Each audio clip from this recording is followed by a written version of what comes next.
less. So there was a big group set up even in Georgetown University to have a look at it as to how it would evolve over the future. And the result of that group was that, the result that they proposed was that diplomacy, in spite of these increasing channels, modes, possibilities of communication, would only increase with time, would not decrease.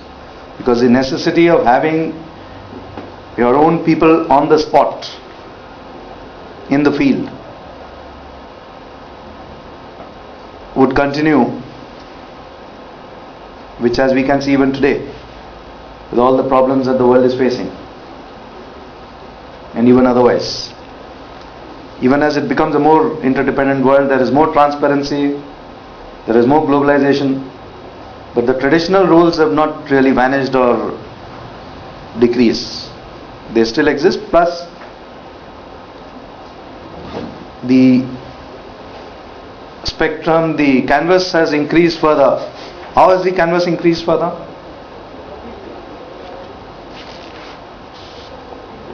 What are the issues which have led to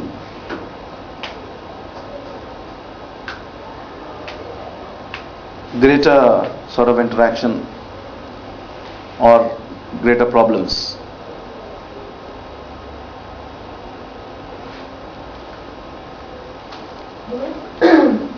Do you have increased interaction between leaders that don't have to go through a formal structure?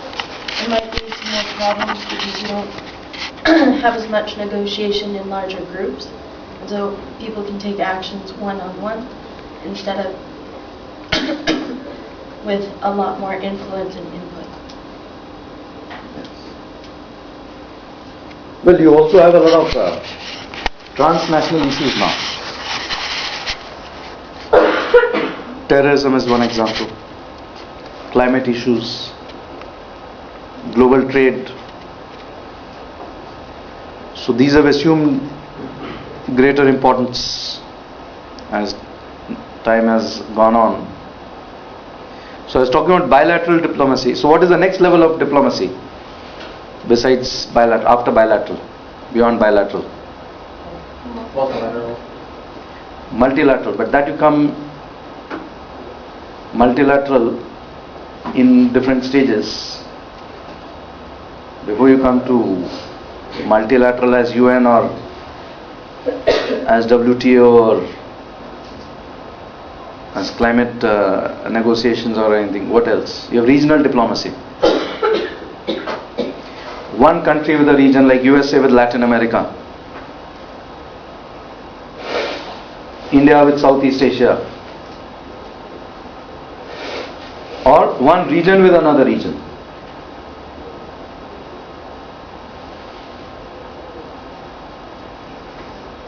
Alright? So you have bilateral, you have regional, and then you have multilateral.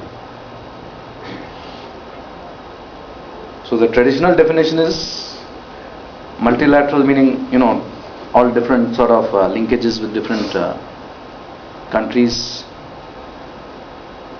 And regional is, as you just understood, US with Latin America, for example. Now, we have talked about some aspects of the, role of diplomacy. Now, some very simple questions I want to ask you. Firstly, for a country, how would the relations be bilaterally with any other country which is in the immediate? You have done some work on Chile's foreign policy and international relations. Now, what is the major component of that foreign policy?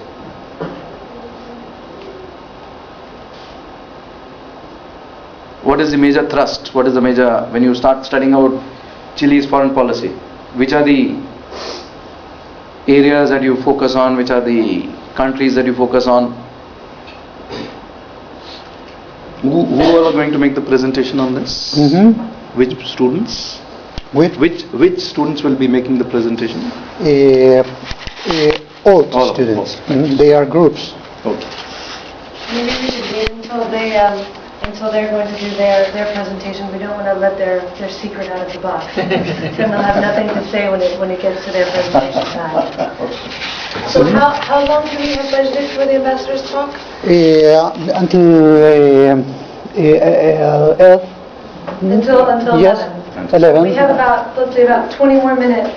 I'm wondering if maybe just touching on some of the issues that you were speaking about in terms of when, for example, if you want to have a certain initiative in Chile, what is your level of autonomy as an ambassador? At what point do you have to call back to the Ministry of External Affairs of India and ask them permission to go to the Universidad Católica? I mean, this is obviously not a major shift in foreign policy, but where do you draw the line? At what point do you have to return and ask if let's say, you want to go to a meeting? Do you have to ask permission? And where do you see that boundary in your thought? Well, that would vary from country to country. There are a lot of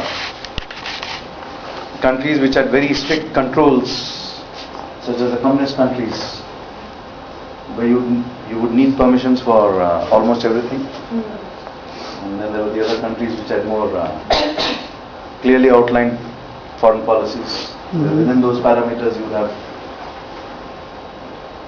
a lot of flexibility.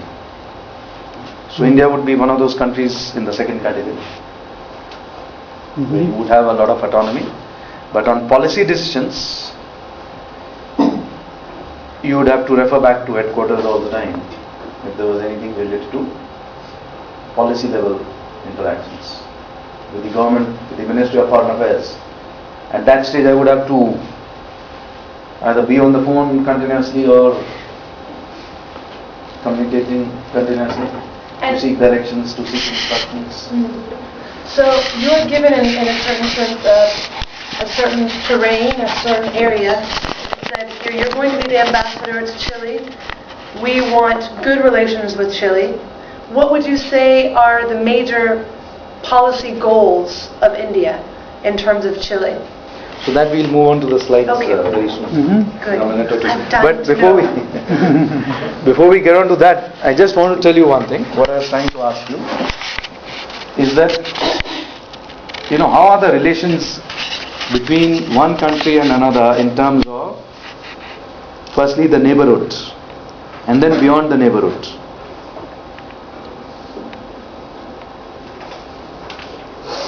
What's your answer? Let us say Chile, Argentina, Chile, Brazil, Chile, Ecuador, Chile, Peru, Chile, Bolivia, vis-a-vis Chile and Cambodia, Chile and Indonesia.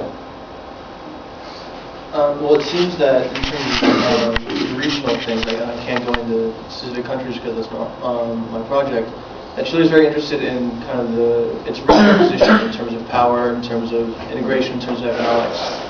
Whereas in the kind of more out there multilateralism, let's say with Cambodia, its interests seem at least to be more strictly economic rather than anything else. Trade, growth, foreign investment, going in both directions. Yes. Well, when you deal with a neighbor, the relationship is much more intense. It's